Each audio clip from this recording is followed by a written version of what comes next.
Bharat Ratna doctor APJ Abul Kalam football টুর্নামেন্টের চূড়ান্ত final খেলা অনুষ্ঠিত হল বেওয়া নেতাজি ময়দানে। ইতিপূর্বে খেলা দেখার জন্য ক্রীড়াপ্রেমিক দর্শক ছিল চোখে পড়ার মতো। আজকের ফাইনাল খেলার উদ্বোধক ছিলেন সবুজ সংঘের সভাপতি তথা ফরাক্কার প্রাক্তন বিধায়ক কংগ্রেসের রাজ্যের সহ সভাপতি মইনুল হক। খেলার উদ্যোক্তারা অতিথিবর্গদের ব্যাচ উত্তরীয় ও ফুলের স্তবক দিয়ে সংবর্ধনা করেন। এরপর খেলোয়াড়রা সারিবদ্ধভাবে দাঁড়িয়ে খেলোয়াড়দের সঙ্গে পরিচিতি পর্ব করে বেলুন উড়িয়ে জাতীয় সঙ্গীত গেয়ে উদ্বোধন করলেন এই এপিজে আব্দুল কালাম ফুটবল টুর্নামেন্টের চূড়ান্ত ফাইনাল খেলার। ফাইনাল যে দুটি দল অংশগ্রহণ করেন তারা হলেন খেলছে বিএসকে ঝাড়খণ্ড ও কলাইডাঙ্গার আদিবাসী টিম। মাঠ পরিদর্শনের সময় জনতার উল্লাসে ভাসলেন ফরাক্কার জননেতা মইনুল হক। খেলা শুরুর আগে সবুজ সংঘের উদ্যোগে ২৬শে জানুয়ারি প্রজাতন্ত্র দিবস উপলক্ষে স্বাধীনতা সংগ্রামে বীর শহীদদের উদ্দেশ্যে ১ মিনিটের জন্য নীরবতা পালন করা হয়। তারও আগে সবুজ সংঘের উদ্যোগে নেতাজি ময়দানে দেশভক্তিমূলক সঙ্গীত ও নৃত্য পরিবেশন করা হয়।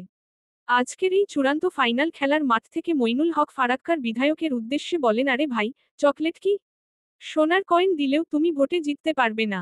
এই বক্তব্য দেবার পরেই দর্শকদের মধ্যে সাড়া ফেলে দেয়। আজকের এই চূড়ান্ত ফাইনাল খেলায় জয়লাভ করে কলাইডাঙ্গার আদিবাসী টিম। তাদের ট্রফি তুলে দেন ক্লাবের সভাপতি মইনুল হক। ক্লাবের সেক্রেটারি মাকসাদ শেখ বলেন, আমার এই ফুটবল খেলা দীর্ঘদিন ধরে করে আসছি, কিন্তু এই বছর একটু নতুন ভাবনা চিন্তা এবং ক্লাবের সভাপতি এর সঙ্গে আলোচনার ভিত্তিতে এই খেলার নাম দেওয়া হয়েছে APJ Abdul Kalam football tournament. এই খেলা প্রতিবছর ২৬শে জানুয়ারি প্রজাতন্ত্র দিবসের দিনে অনুষ্ঠিত হবে। আমাদের বেওয়া নতুন সবুজ সংঘ ক্লাবের পক্ষ থেকে এই টুর্নামেন্টের একটা আইডিয়া ছিল তাদের, যে আমরা আজকের প্রজন্ম সবাই মোবাইল নিয়ে ব্যস্ত, ছোট ছোট বাচ্চা থেকে শুরু করে যারা স্কুলে পড়াশোনা করে সবাই খেলা মাঠমুখী কেউ হচ্ছে না, খেলার উপর কারো সেরকম আগ্রহ নেই।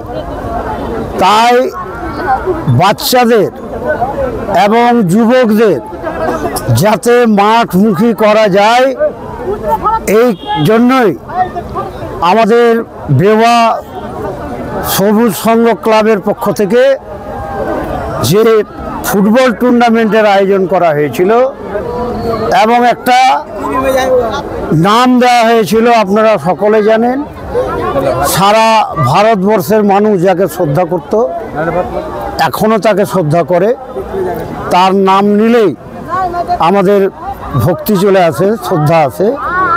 তিনি এপিজে আবুল কালাম, তার নামকরণ করে এই টুর্নামেন্ট হয়েছে, কাপের নাম দেওয়া হয়েছে। তো আমরা অত্যন্ত খুশি হয়েছি। উদ্বোধনী দিনটা আমাদের শুক্রবার হওয়ার জন্য সময়টা ঠিক ম্যাচ করেনি আমাদের, ওই জন্য সেদিন খুব একটা ভালোভাবে আমরা না করতে পারলেও পরবর্তী সময় আমি খোঁজ নিয়েছি, প্রচুর দর্শক খেলা দেখেছে এই 3 দিন ধরে। এবং ফাইনালের দিন আজকে তো সবাই দেখলো যে কত দর্শক এসেছিল মাঠে। তাই এই যে দর্শকদের যে উৎসাহ, তাদের যে খেলার প্রতি আগ্রহ, সেই দর্শকদের কথা চিন্তা ভাবনা করেই আমরা অর্থনৈতিকভাবে অসুবিধা হলেও এই খেলাটা আমরা করতে পেরেছি।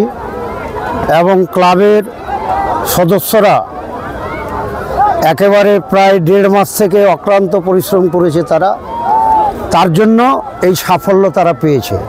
তার জন্য ক্লাবের সমস্ত সদস্যকে আমি ধন্যবাদ জ্ঞাপন করছি।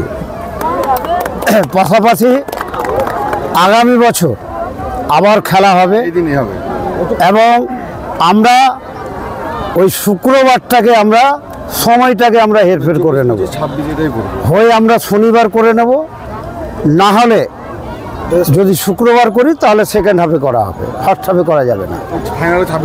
হ্যাঁ, আর ফাইনাল আমাদের যেমন ক্রিকেট টুর্নামেন্ট যেমন আমাদের শিশুতলায়, যেটা আমরা বহু বছর ধরে করি, ফাইনালটা আমাদের ডেট চেঞ্জ হয় না, 23 জানুয়ারি। তো এখানেও আমরা ঘোষণা করছি যে 26 জানুয়ারি অর্থাৎ প্রজাতন্ত্র দিবসে এই খেলাটার সমাপ্তি হবে, অর্থাৎ ফাইনাল খেলা হবে। আমার খুব একটা ভালো লাগলো না আজকে খেলা। আমার যেটা মনে হলো, আমরাও তো একসময় শুধুমাত্র একদিনকার মানে 7 দিনের মধ্যে ঘটনাটা ঘটেনি, এটা প্রায় বলতে পারেন আপনি বছর খানেকের একটা ফল। আমরা প্রায় আমাদের যে লাস্ট টুর্নামেন্ট হয়েছিল তারপর থেকে একটা চিন্তা ভাবনা করছিলাম যে এবার আমরা অন্য কিছু একটা করব, যাতে ফারাক্কার ছেলেরা, আমাদের লোকাল স্তরের ছেলেরা যারা আছে তারা যাতে ফুটবলটার তাদের ডেভেলপমেন্ট হয়, সেই চিন্তা ভাবনা মাথায় নিয়ে আমরা একটা টুর্নামেন্ট ভেবেছিলাম। এবং সেটা কীভাবে সাজানো যায় আমরা দীর্ঘদিন মানে আমাদের আলোচনার মাধ্যমে অনেক প্ল্যানিং, কেউ আরও কিছু সাজেস্ট করেছিল, সব কিছু মিলিয়ে আমরা বেস্টটাকে এখান থেকে নিয়েছি। এবং আমরা ভেবেছিলাম যখন 26শে জানুয়ারি যখন আমাদের প্রজাতন্ত্র দিবস, এবং সেই দিন যেহেতু আমাদের ফাইনালটা হচ্ছে, তো 26 তারিখটাকে আমরা আরও বেশি করে সাজাবো এবং উৎসব পালন করব।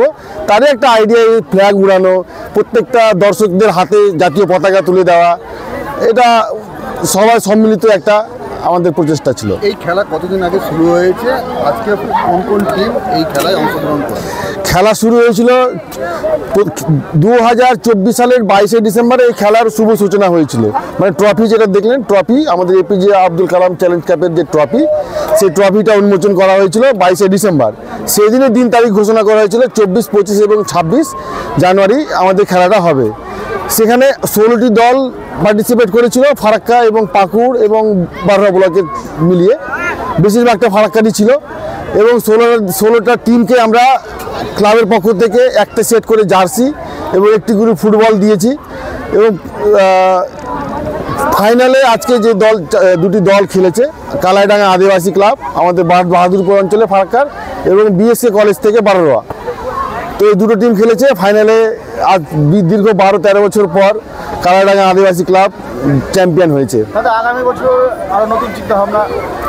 অবশ্যই আমরা এখানে ফুটবলটাকে, এই বেওয়া মাঠে নেতাজি ময়দানে ফুটবলটা একটা ফুটবল নয়, আপনারা দেখতে পাচ্ছেন ফুটবল মানে একটা উৎসব। অনেকে এমন আছেন যারা খেলার জন্য কাজে যাননি, কাজ থেকে বাড়ি চলে এসেছেন এই খেলার জন্য, একটা উৎসব। তো এই উৎসবটা আমরা প্রতি বছরই পালন করব। 26 জানুয়ারি আমাদের সভাপতি ঘোষণা করলো যে 26 জানুয়ারি এটা ফাইনাল হবে, সেই দিকে লক্ষ্য রেখে আমরা আবার চেষ্টা করব। প্রত্যেক বছর কিছু না কিছু ইমপ্রুভমেন্ট করার চেষ্টা করছি। সবার সহযোগিতা থাকলে আমরা এর থেকে আরও বেশি কিছু করব এবং আরও উপর লেভেলে নিয়ে যাওয়ার চেষ্টা করব। আমার নাম মকসদ শেখ, আমি ক্লাবের সেক্রেটারি। আমার ক্লাবের নাম বেওয়া ইয়াং সবুজ সংঘ।